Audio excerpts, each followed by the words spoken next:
The son of an Ontario senior who drained his entire life savings and then went deep into debt says TD Bank didn't do enough to prevent his father from being victimized over and over in a romance scam. Dayle Hogg says his late father Robert, a widower, went into his local TD branch in Whitby, ONT, 19 times over a period of 8 months and wired a total of more than $732,000 to Malaysia.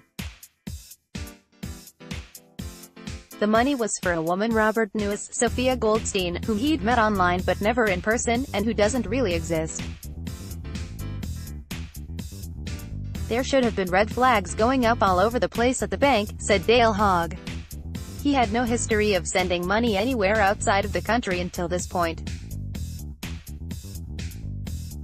Something should have happened to stop this. Most fraud goes unreported, but the Canadian Anti-Fraud Centre says victims of romance scams lost almost $25 million in 2018, up from $17 million reported in 2016, making it the most costly scam the centre tracks.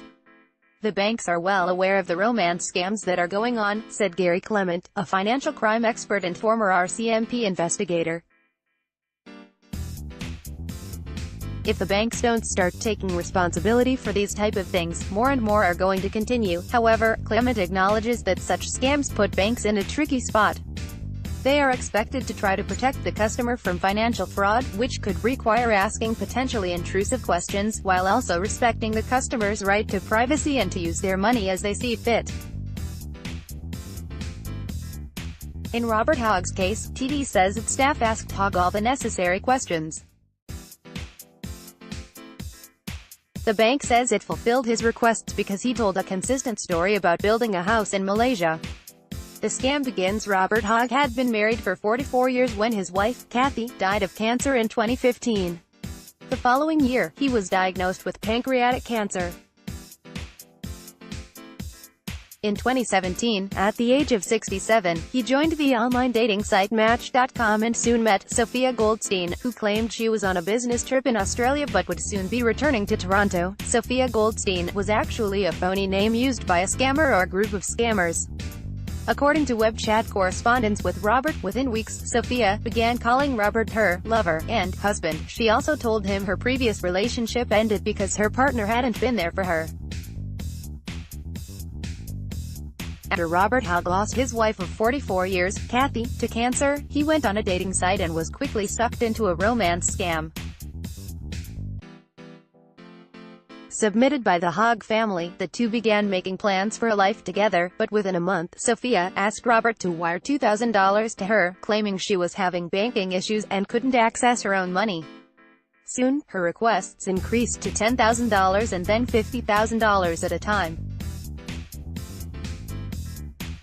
She provided various reasons for why she needed the loans, and instructed him to wire the money to friends in Malaysia, claiming that would be the easiest way to get the money to her in Australia.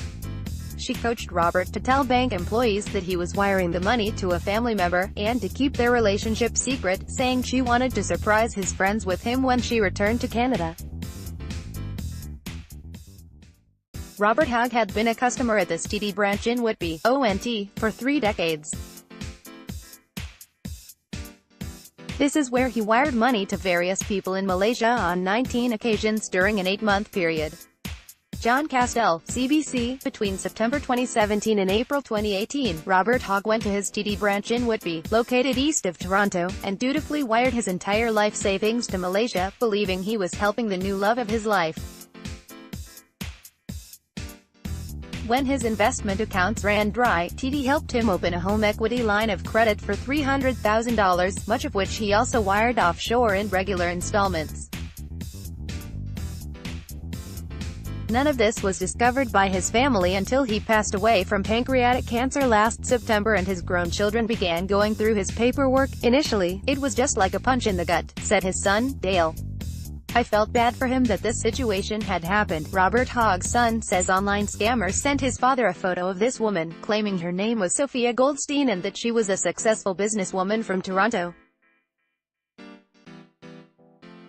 submitted by the Hogg family. His shock quickly turned to anger when he added up wire transfer after wire transfer, and realized the money had been drained from accounts at his father's trusted bank. Given the amounts that were leaving the country, there should have been somebody asking some serious questions, Dayle said. TD, detailed questions asked. TD Bank declined an interview request from Go Public. In an emailed statement, Senior Manager of Corporate and Public Affairs, Carly Libman wrote, "Our review of this case found that our employees followed rigorous processes to fulfill the customer's request, asking detailed questions at each transaction, including the purpose of the transfers." Dayle Hogg filed a complaint with TD's ombudsman, who investigated the case. The ombudsman's report also found the bank acted appropriately. It says Robert Hogg told a number of branch representatives that he had purchased land in Malaysia and was building a house, which was why he needed to wire money. As this story was consistently told, the ombudsman wrote, "It is not necessary to ask a customer to provide proof to support a story like the one he told." The report also says there was no reason to question the reason Hogg cashed in his investment accounts, despite the fact it would lead to a significant tax bill, or why he needed to open a line of credit after his investments were gone. "What we need is to have our financial institutions ensure anything that's an anomaly involving a senior, there's questions and red flags raised." Gary Clement, financial crime expert and former RCMP investigator, and one of this sits well with Dayle Hogg, who claims the ombudsman's investigation contains inconsistencies, serious omissions, and incorrect statements. For example, the report says his father made 14 wire transfers for a total of $603,000, when it was actually 19 wire transfers totaling more than $732,000. The ombudsman's report also doesn't address Dayle Hogg's chief request, that TD improve its procedures to ensure vulnerable people are protected from similar scams in the future. "The fact that you ignored this request completely and failed to even address it speaks volumes to TD Bank's ethical and moral values," Hogg said in a written reply to the bank's ombudsman. "Banks must strike appropriate balance. Trying to protect customers from scams while also respecting their privacy can be tricky business," the Canadian Bankers Association says. "Ultimately, banks must strike an appropriate balance between helping to prevent and detect fraud, while also protecting the rights of their customers to access their money," spokesperson Matthew Labrush said in a statement to Go Public. "As the owners of the account, the customer is responsible for any funds that she or he withdraws from their bank account. Banks have no national standards or policies when it comes to protecting people from romance scams," but Labrush says bank staff are aware of fraud scams and are trained to ask probing questions if a customer makes an unusual transaction. "The bank is starting to ask questions about all the money I'm sending." Robert Hogg, writing his online love interest, Sophia, although now deceased, Robert Hogg left a written record of his conversations with Sophia in an exchange on January 2, 2018. He says staff at his local TD branch are starting to wonder about all the wire transfers. "The bank is starting to ask questions about all the money I'm sending," he wrote. Go Public can't confirm what was discussed at TD that day, but records show that a bank employee helped Hogg wire another $50,000 during that visit. Over the next 4 months, he wired a further $168,000. Police contacted when Dayle Hogg discovered what happened to his father's money. He contacted Durham Regional Police. They were fairly disinterested, saying it would be almost impossible to catch criminals in Malaysia, he said. A police spokesperson said there is an ongoing investigation. TD said it has not been contacted by police.